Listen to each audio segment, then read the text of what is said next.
Hello, everyone, and welcome to this month's edition of the Green New York Lunchtime Learning Webinar Series. I'd like to thank everybody for taking the time to join us here today. We talk about a topic that we had scheduled a while out, but circumstances have changed, so we've adjusted it a bit. We're going to talk about kind of a different focus than we had originally anticipated, but we've got some really great content for you today. A couple housekeeping things before we get started today. Everybody is on mute when you join. If you do have questions as we go along, please type them into the chat box. We will get to those at the end of the webinar, so if you do have a question, type it in and we will get to it at the end. This webinar is also being recorded, and we will put a recording of it on the Green New York website afterwards. You can find all recordings of previous webinars as well on that website. A couple other just quick things here. Daylight Hour is coming up on June 19th, so that's next Friday from noon to 1 p.m. So whether you're in an office or you're at home, make sure to see if you can maximize the amount of natural light and be able to turn your lights off to conserve energy during that period. And again, that's next Friday, June 19th from noon to 1 p.m.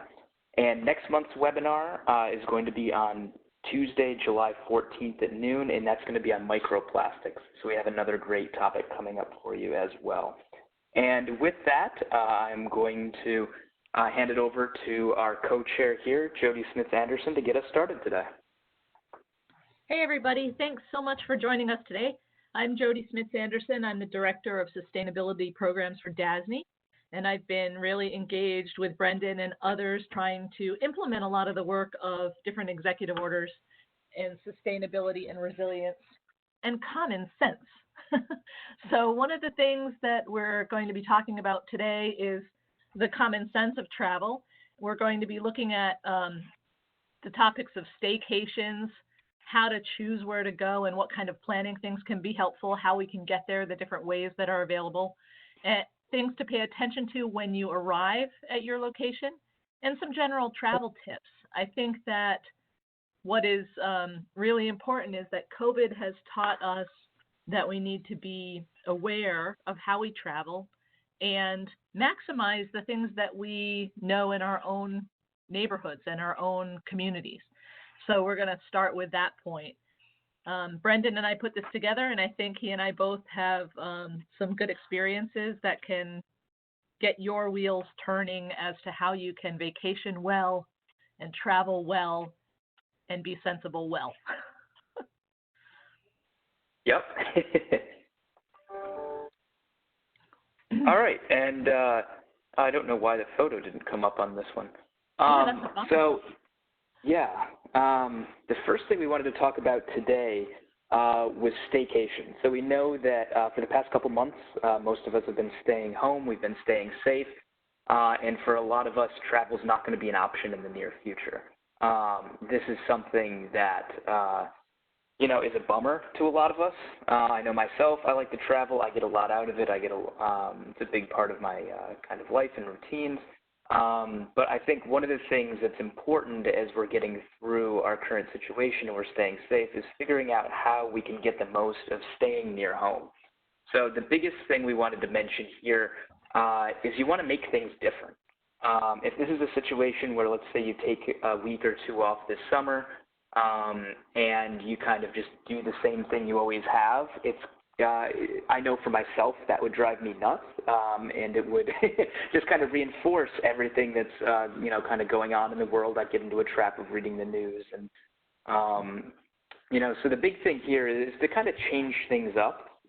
Don't fall into the same old routine and think about different things you can do. So the picture that I actually had here was one of me in a tuxedo with a cocktail in my apartment that didn't load on the PowerPoint here.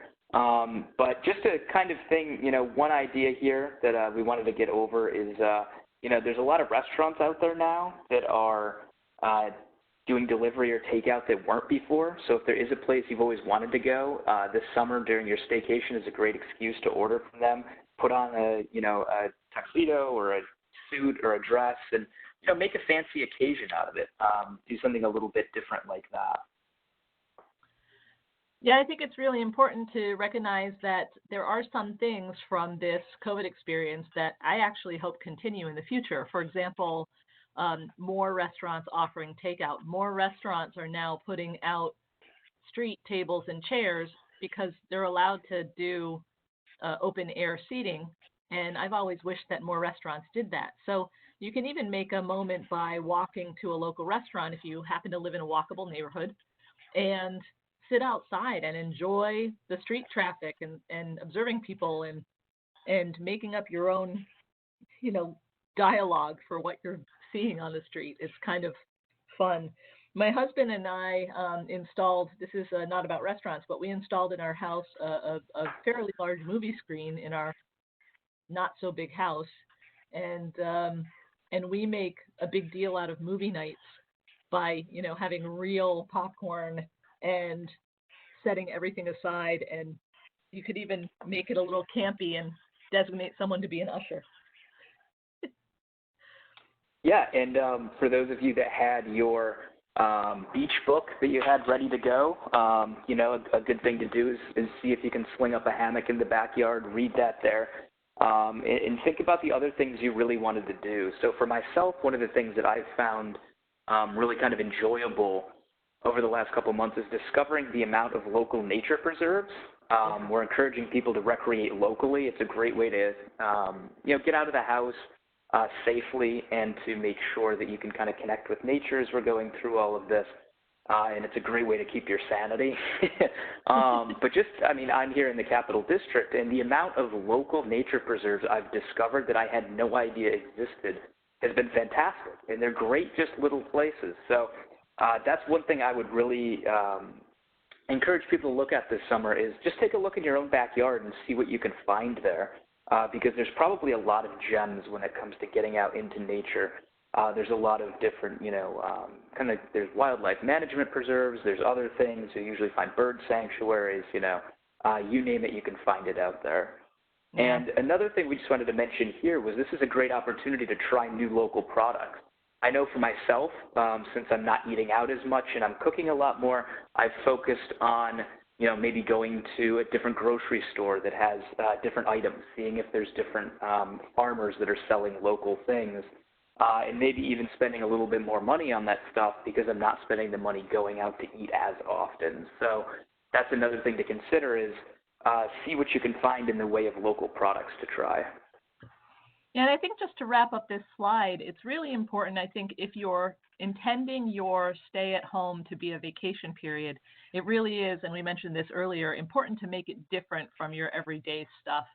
So if that means indulging in a long, relaxing breakfast, setting aside the social media stuff for your vacation, any trigger that you can remove that pulls you back into your normal reality will make your staycation more of a freedom from stress and a true break. Yeah, and just the last thing we wanted to emphasize here is for those of you who are fans of a certain sitcom from the early to mid 2000s here in 2010s, is treat yourself.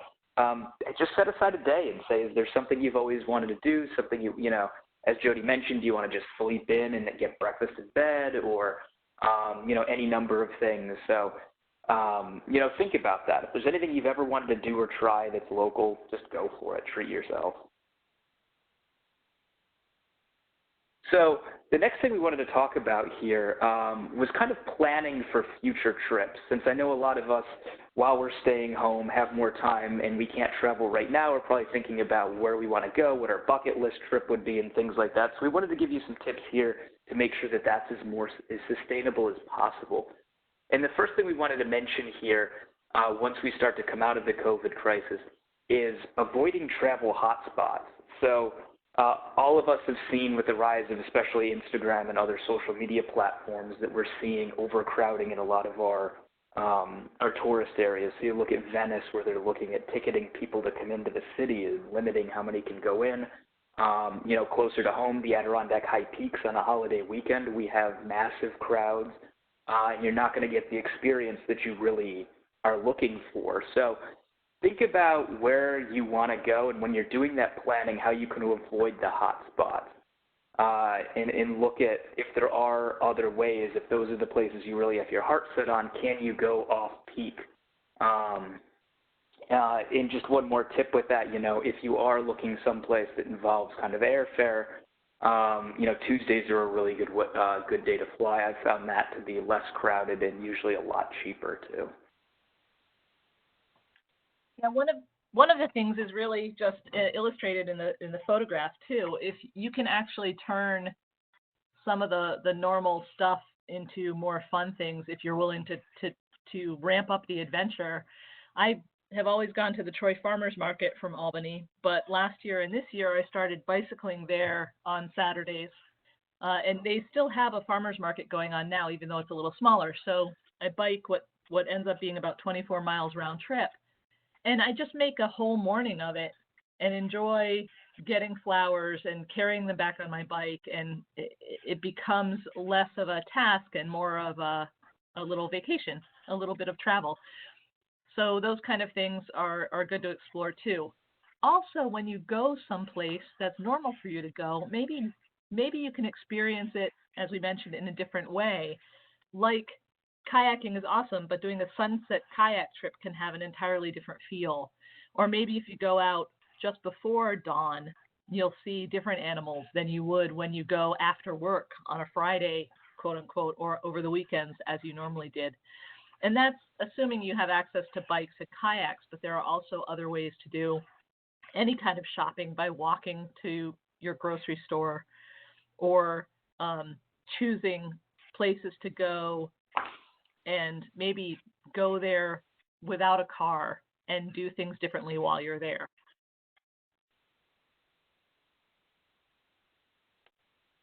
So a couple other notes on. Oh, go ahead, Jody. No, it's all you. Sorry. Yeah, no worries. So the other thing we wanted to talk about here was planning, and Jody really just touched on the big thing we wanted to talk about was think about where you're going if there's ways that you can experience the neighborhoods differently in a more sustainable manner. So one of the things that I've really enjoyed is kind of the rise of these micro-mobility services like bike share, scooter shares. I don't even know what you would call that thing that I'm riding there, a sit scooter, I guess. But think about when you're planning your trip, think about are there ways you can get around without having to rent a car? That's going to save you some money. And then think about how you can get around the neighborhoods, because a lot of times the best travel experiences I've had are when I'm just wandering around or I'm biking around and I'm able to see how people are living their life in that place and take advantage of that. You'll discover some great restaurants, breweries, and other stuff like that too. So think about ways that you can incorporate, sustainability into where you're going and what you're doing while you're there. Yeah, and there are some key points to that. I think it's really important to cut yourself some slack. Make sure that when you get a bike or you're using a scooter that you haven't used before, an electric scooter, for example, that you take the time to understand what you're using, that you don't do it in the stress of the moment. You don't say, oh my gosh, I need to get to the other side of town, in this town in which I've never been before, and I'm going to take this electric scooter that I've never ridden before, and I don't know how to get there. Make sure you give yourself time. And part of that is loading the app to access those resources ahead of time. There's nothing like seeing those very, very tempting city bikes sitting there and then not knowing how you're going to access them, and the time ticking away as you're downloading the app and standing right next to the bike that you really want to use. So just take a few minutes to see what's available. Granted, conferences are going to change now, but the last 4 or 5 cities I've been in for conferences, I have made a point to, before the conference week, load up the apps for whatever bike share or scooter share or walking tour access there is in the city that I could find. And then I've tried at least one of those things in each of those cities, and it changes how I remember those cities and what I like about them. And it gives me a sense of my own, like I have control over my own life that way somehow. Yeah, agreed 100%. Yeah. So a couple of the things on the planning front here. The first is to look for green hotels and eateries when you're doing your planning here. On the hotel front, the industry as a whole is definitely incorporating sustainability more than they have in the past, and there's a lot of changes being made. One program that you can look for there is the TripAdvisor Green Leaders program. That's a really good one to look for when you're looking for green hotels. Another program that's out there that's a third-party certification is the Green Restaurant Association. So if you're looking for restaurants to eat at that are taking steps to become more sustainable, that's a really good option to look for as well. And just make sure you try and build that in, as we talked about on the last slide here. You know, is there kind of a bike share place near there? Does the hotel have EV chargers if you're renting an EV or something like that? Just try and take all this into account when you're doing your planning. Yeah, and I think building on that, when you arrive at your hotel or wherever you're staying, let them know you picked them because of those sustainable attributes. It's really surprising to me how many people at the front desk of a hotel don't even realize they have EV charging stations until I tell them that that's why I'm there or why I didn't pick the hotel across the street. The same thing with every time I really believe that it takes, many people asking many times for a hotel chain to all of a sudden realize that they should have EV charging stations, or they should provide walking tours of the city in which they're housed. We're starting to reintroduce to the industry that people are the focus and community is the focus, and the best way to get people connected in a tourist fashion or in a visitor fashion is to give them access on foot to more in the city that's being visited. The one key point on the TripAdvisor Green Leaders program, I have a problem, and I'm trying to, every time I go there, I kind of tell them, hey, can you rework this? You can't really search on green hotels, which is unfortunate.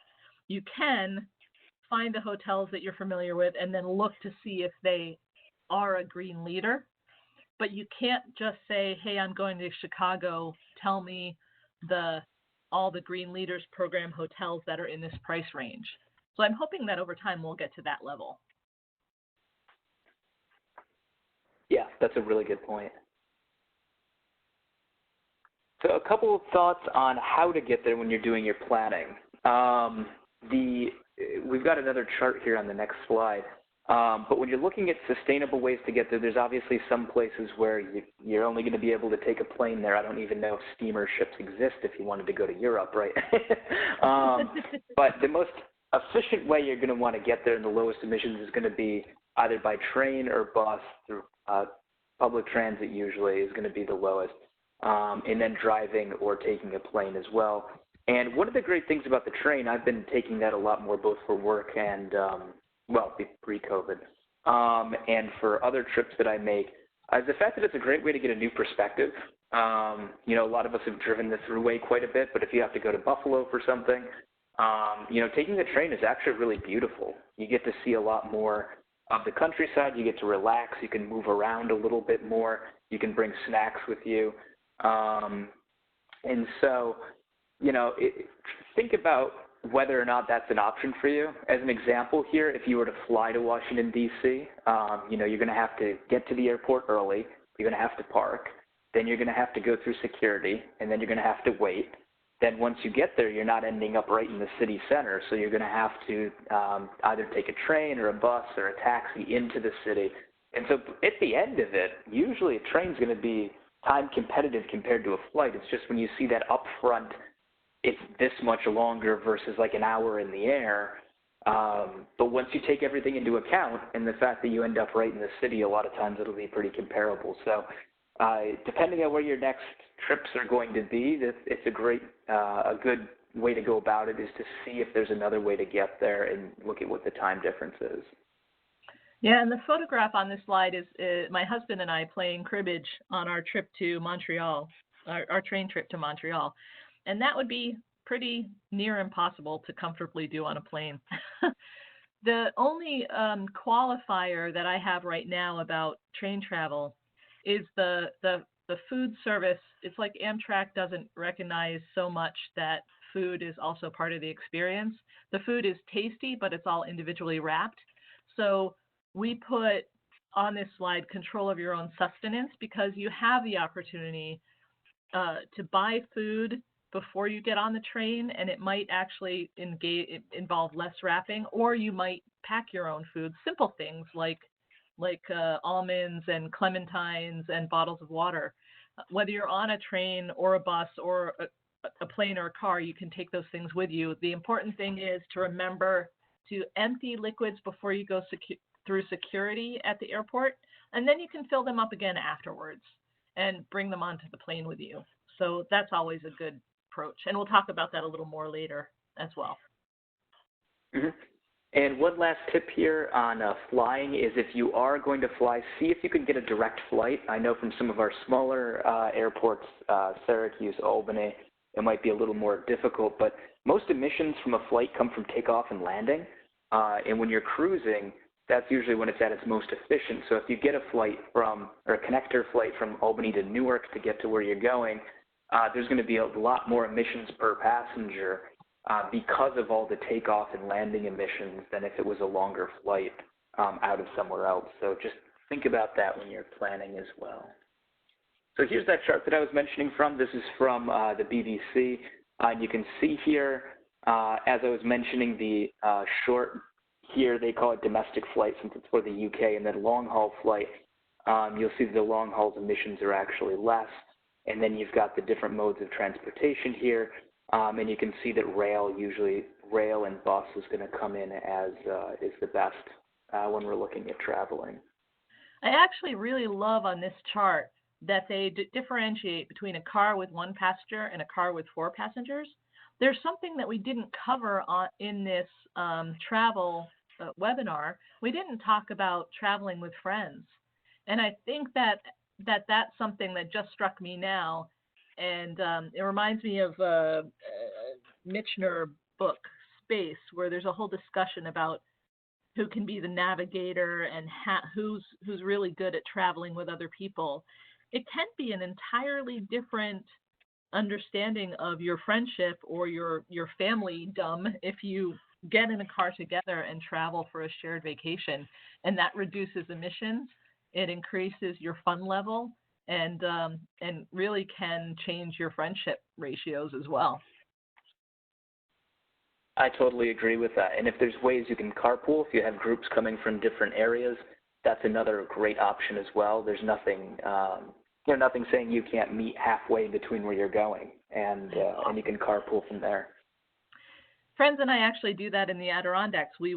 I'll meet them halfway up at exit 15, and then we'll take one car from exit 15 up into Keene. And it's more fun. It adds safety, because if one of us is overly tired, we've got plenty of drivers, and it reduces emissions and reduces the burden on the Adirondacks with cars. Very true. So a couple other things here. At the accommodation, so once you get there, I present to you this picture as of what not to do for a continental breakfast.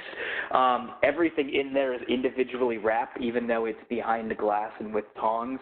I don't know what the future is going to look like of things like continental breakfasts or buffet breakfasts or things like that. There probably will be a lot more individually wrapped stuff going forward due to the COVID crisis. But just a couple things to think about here is, I really like this: free is not free. So one of the things you can do is bring your own toiletries, especially if you're using things like bar shampoo or bar soaps already. You can just put those in a little tin and bring those with you, so you don't have to use those small little plastic bottles of shampoo or lotion or other things like that. And the same thing with, a lot of times they'll put a single-use water bottle in a hotel room, where they'll offer you one at the beginning. That's another thing where you're just going to end up creating waste. So if you can pack your own water bottle and you're able to fill that, that's going to make a big difference as well. A couple other tips here: ask for your sheets to be changed every 2 or 3 days, if that's possible. A lot of hotels are now actually moving to that model. And reusing your towels as well. So if you just keep those on the rack, a lot of times they're not going to launder those for you. Yeah, I think it's really interesting because somebody coming into this webinar and hearing us say, don't use these amenities that are at the hotel, uh, it might seem like you're not getting value for your money. It's an understanding of what exactly is that short-term value. If part of your experience is using a different kind of shampoo that you might think is more luxury than what you normally use at home, or taking a slightly longer shower than normal, then that's part of your vacation experience. That's something that's a perfectly fine choice. What we're trying to say, I think, is to just think about these things and make sure that it is adding to the experience of your travel or adding to the experience of your vacation. I find that I'm much happier when I have my own lotion and shampoo with me because then I know how my skin's going to react. I know how much I need to bring. I know, I smell like me. So I don't use those provided items. I think I went through a phase where I took every single small bottle of shampoo and lotion and conditioner from every single hotel room I stayed in. And I had a big drawer of them in my house. And my plan was whenever we had guests come over to stay that I'd put out nice little soaps and lotions for them to use, which I don't know if we never had any guests or I never bothered to put them out. I finally packaged up all of those tiny little wasteful bottles and mailed them just after the hurricanes and sent them off to Puerto Rico, hoping that they would be of use to someone instead of sitting in a drawer in my house. Yeah, that's fantastic. And one last tip with this slide here is always make sure to have, if you're a coffee drinker, have a mug with you. A lot of hotels have usually coffee in the lobby, so you can just get it to go there in your own mug. So a couple other general travel tips here. The first one here, you'll see bring a travel waste reduction kit. I've started keeping one in my car and in my messenger bag, so I've got one with me at all times.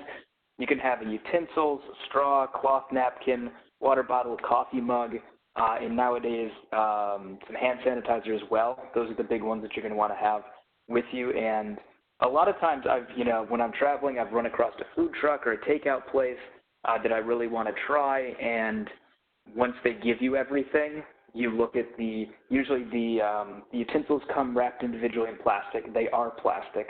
There's usually a massive handful of napkins. Usually the containers are throwaway or they don't have recycling and they've been contaminated with the food that you're eating from. So that trip to the food truck is fantastic and it tastes amazing, but there's the guilt of all the waste that you've got there. So this little kit that I've put together has made a huge difference. And you can see there with the other picture, always having a coffee mug, no matter where you're staying, you can just fill it up. Yeah, I think that it's also important to make the point that we're giving these suggestions, I would say, as guilt-free suggestions. The world is not an all or nothing place. So if you go to a food truck and you have this kit with you and you happen to be able to avoid one set of throwaway, disposable, whatever, plastic that will last forever utensils, you have made, one thing a little better in that moment, and you should embrace that. There have been times when I have forgotten my kit in the car, and I actually didn't drive the car someplace. I rode my bike, and I didn't have my utensils, and I felt guilty about using what was provided. Over time, I've gotten better at keeping things with me, and I think we have to focus on celebrating the achievements we make, and then you get more comfortable with having your own things with you. The tip that I put on here was a large cloth scarf. I have this really big, it's not really a pashmina, it's a little lighter, almost a shawl, and it's a scarf for most of the time. But the other day when I biked to Troy with my husband, we wanted to have a Bruegger's bagel and just sit out in the park, so we spread out that scarf as a picnic blanket, and it was versatile. And then when I travel on planes or trains, typically there's a forced breeze in the plane or train, and it gets a little chilling. But if you have a very simple scarf that you can lay over you, it doesn't have to be a heavy blanket. It just stops that breeze and makes you much more comfortable. Or you can put it over your face so that no one can see you drool while you're sleeping. That's a good tip too. So a couple other just tips here. The first one, I really like this one. is be conscious when eating out. Normally when we're going back to a hotel room or somewhere else, we're not going to be having room for for leftovers with us. So make sure that you're ordering. I know that my eyes are always bigger than my stomach, especially when I've been, busy all day while traveling and want to try everything.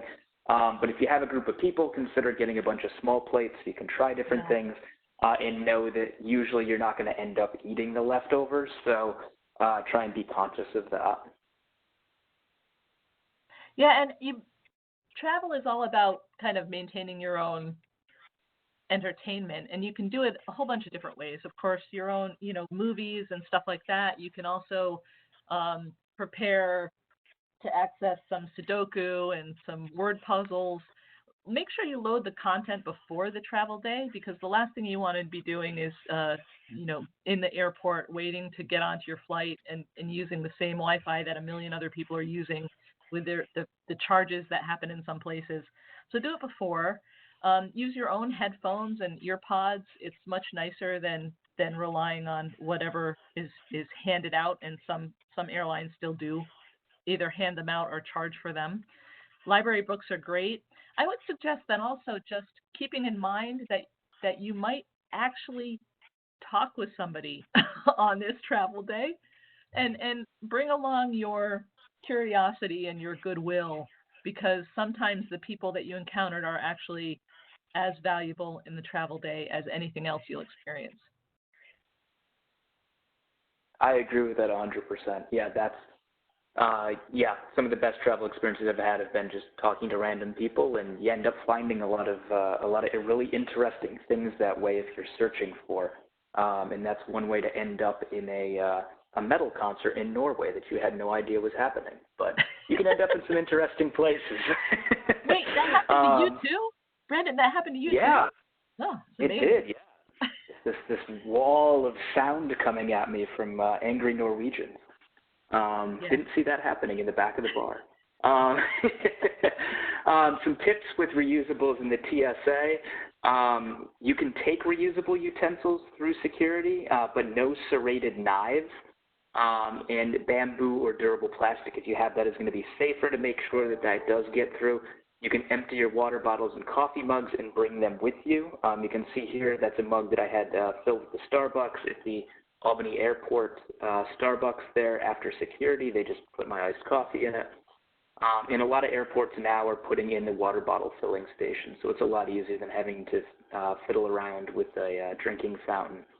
And if you are a knitter, make sure that you plan accordingly with your knitting needles and everything. I think the big thing about knitting is more the scissors that you might bring with you. I have never had any of my knitting needles taken away from me, but I have lost 3 or 4 pairs of scissors before I started to really pay attention.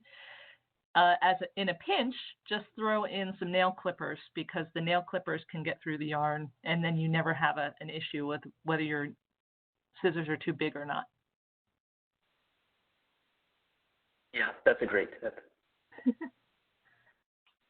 So with that, we're going to take some questions here. So if you have any tips yourselves, type them in that we didn't talk about today. Type them into the chat box, and we can read those off and share them with everyone as well. Thank you again for joining today's presentation, and let's get to the questions here. Yeah, Brandon, can I just say one thing before you get into that? Oh yeah, go for it. Yep. Yeah, no, just as a summary, as we were talking, I mean, Brendan and I discovered some of our stories as we were talking, but we also planned a few of them. I think that what I see as the trends, it's looking ahead and making sure you address your own comfort and take responsibility for your own comfort. That's kind of step 1 in traveling greener. And I think step 2 is really understanding a community basis. How you can be more successful is by connecting better with others, be it through carpooling or through planning, and through connecting with the place that you're going in a way that's not strictly limited to the standard tourist approach. So those 2 things, I think, are really key elements in traveling greener. Yep.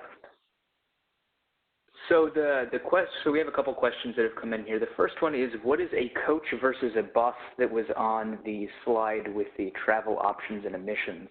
So a coach usually refers to an inner city bus, one that has the nicer seats, as opposed to a city bus. So if you've ever taken any of the Greyhound or any of those, Sir Peter Pan or any of those services, those are usually coach buses, or if you've ever chartered a bus, or the Northway Express is one as well that's coaches versus regular buses. How is Eurostar that low? Is the number masking moving the tailpipe? I am not sure about that one. I know the Eurostar is electrified, so they might have been referring to Britain does still have a lot of diesel trains. They haven't electrified as much as the rest of Europe, so that could be a situation where that's referring to potentially an electrified rail line versus a diesel rail line. We got a comment here. There are a lot of local nonprofits that love those little bottles for healthcare kits that they make for those in need. And an example of that is To Love a Child in Clifton Park. So if folks do have any of those toiletries, like what Jody mentioned, how she donated hers to the folks in Puerto Rico after the hurricanes, there are a lot of nonprofits that take those as well. So this could lead to some good cleaning out of drawers as well. Mm-hmm. A couple folks have also made great friends at the airport. So here's one. How do you check if a hotel is green? Is there a cost factor? Is there a cost factor going to a greener hotel or an EV rental? That's a Jody, great do you question. have thoughts on that? Mm-hmm. Yeah, I think it really, as I mentioned, TripAdvisor should be easier to use than it is. Really, at this point, the way I do it is I go to the hotels online that I normally go to through TripAdvisor, and then just see if they have any sustainability attributes or if they're registered as a green leader. Ideally, I'd like TripAdvisor to eventually make that a searchable feature, which I think will encourage a lot of change. To my knowledge, I haven't seen any hotels that have any higher pricing point, even if they're a green leader. It's the irony is that there is a process in becoming greener, but if it's done right, it actually will save them money in their operations. So I think this is becoming more of a business benefit and then an added marketing strategy. The EV chargers, things like that, I think any hotels that don't start, at least in urban environments, that don't start to offer those things are going to be in trouble as we move forward, because we're not going backwards anymore.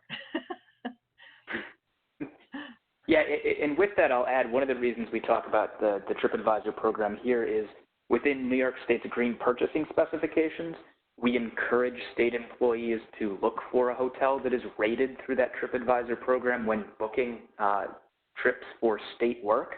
So that's why we mentioned that we vetted that program, and that's why we do go through there. So just so you know, if you are traveling for work, that is the way that the green purchasing specification is listed, is you should look for a hotel that meets the price point that for the area you're traveling in, that is a member of that, participates in the TripAdvisor Green Leaders program. Yeah, and actually that's a good point, Brendan. We had DASNY, I wrote a letter to all the hotels that DASNY normally sent people to, and the letter said, we are interested in purchasing sustainable lodging.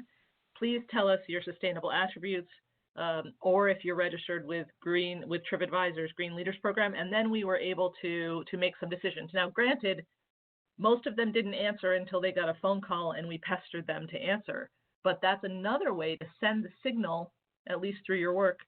And maybe you can start to think that way if you happen to frequent a hotel, then you can start to make that hotel more sustainable just by asking them questions that help them realize the importance of it. Passive questions. Yeah, Yeah, and we tend to think of advocacy as something that you do and you petition your local or state or federal government to do something, but really consumer advocacy is becoming more and more important as well in this realm. And I think that's why you're seeing a lot of the hotels and restaurants starting to adopt a lot of these things. So anything you can do to let them know that you care makes a big difference. And I've never had anybody give me a bad response to me saying, "Oh, you're green, that's great." It just kind of reinforces it. Or if there's something that you think they should be doing or could, you could point that out to them as well. So somebody asked if we could put this slide back up with the emissions from different modes of transport, so I put that up right here. So here, is there a list of bike-friendly cities? Our friendly went to Buffalo and only traveled by bike the whole weekend, and the kids are still talking about it over a year later. That's fantastic. Awesome. Yeah. The League of American Bicyclists, Jody, that publishes their rankings of various cities based on bike friendliness? You know what? I actually don't even know. You caught me flat-footed on that one. Yeah. Yeah, I think it's the League of American Bicyclists. So if you look up that organization, they actually give a ranking to various cities based on their bike infrastructure. And there's probably a couple other ones out there as well. But that's going to give you a pretty good idea of that. And then, of course, there's your general leaders. I was in Portland, Oregon not too long ago, and some of the stuff they're doing is absolutely incredible.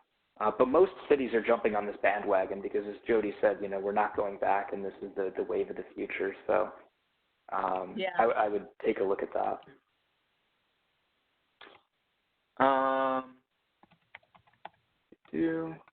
Somebody asked, can you share responses to the DASNY letter requesting information on green policies with a certain person?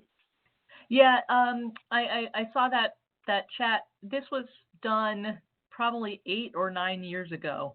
So it did inform, like we actually reached out to, I think, 2 hotels at that time and said, unless we see some changes, we're not going to recommend you. I would like to revisit that at DASNY because I think it would be much more successful now in creating awareness and in refining some of our travel policies at DASNY. We've got a lot to manage. We have way too many hotels on our list and way too many options that are beyond a close distance to where we need to go. So it's a great question. I'll let you know once we do it again. So we got a question here regarding serrated bamboo knives on airplanes. I have not had trouble taking mine through before, but with anything TSA, a lot of times there's some discretion depending on how it looks and how it functions and stuff like that. So it's actually with all this stuff. Sorry, it's actually my experience that the metal the serrated metal butter knives. There are serrated metal butter knives. I've had 2 of those taken away. I thought because they were metal butter knives, they would be fine. They were serrated, and so they were taken away. Make sure if you have a metal utensil that it's not serrated. I don't think that issue would come up with bamboo or plastic, but it is the great divider as far as metal knives. Mm-hmm. So here's a really great tip that came in is if you go to a nature preserve, take great photos and send them to friends who might be housebound or who live in a more crowded area where they can't comfortably social distance at their local park. It's a way to share nature along with them. That's fantastic, and that's a really good idea. So other things in here, somebody mentioned that in terms of the current COVID crisis and situation and traveling, everybody is going to have a different risk tolerance as stuff begins to open up and rules begin to get relaxed a little bit.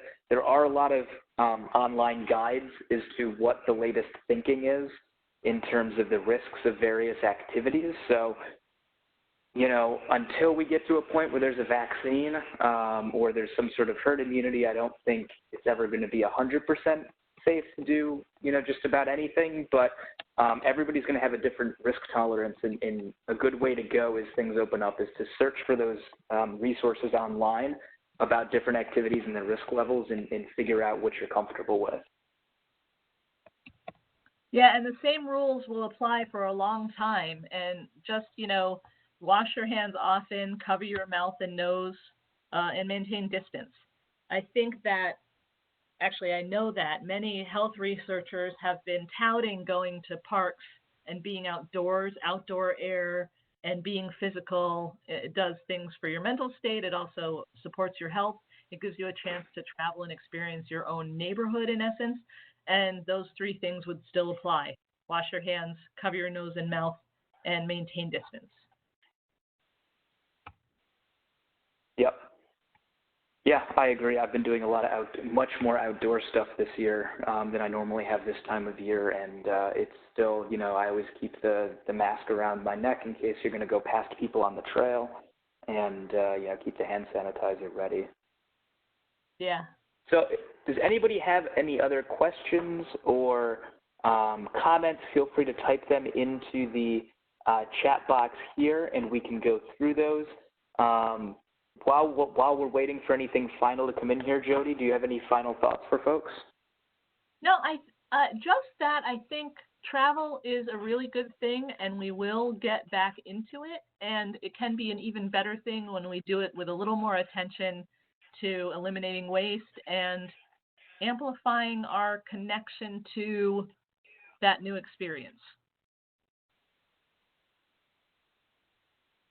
Yeah, and that's the big thing. And I think traveling with a purpose is going to be more, as you're kind of mentioning there. I know for myself, I like to travel a lot, and I'll all of a sudden see either, cheap flights or, cheap packages or cheap hotels somewhere, and I'm like, oh, I need to go do that. That's cheap. And it's like, well, do you really want to go there, or would you rather, maybe take fewer trips but have them be more meaningful? So Right. I think, like most stuff that's happened during this COVID crisis, kind of reevaluating, what our priorities are, what we really want to do and really want to see and get the most out of. Travel is definitely one of those. So let me just take a quick scan here, see if we have any further comments or questions. And not seeing any, I want to thank everybody for joining today's webinar. Our next one, as I mentioned, is going to be on Tuesday, July 14th on microplastics. We're really excited for that one because it's a topic that you see in the news quite a bit, and we're going to break it down for you and what you can do to help with that issue there as well. So hope everybody stays well. I hope you and your families are staying safe, and we'll talk to you soon. Thanks, everybody. Thanks.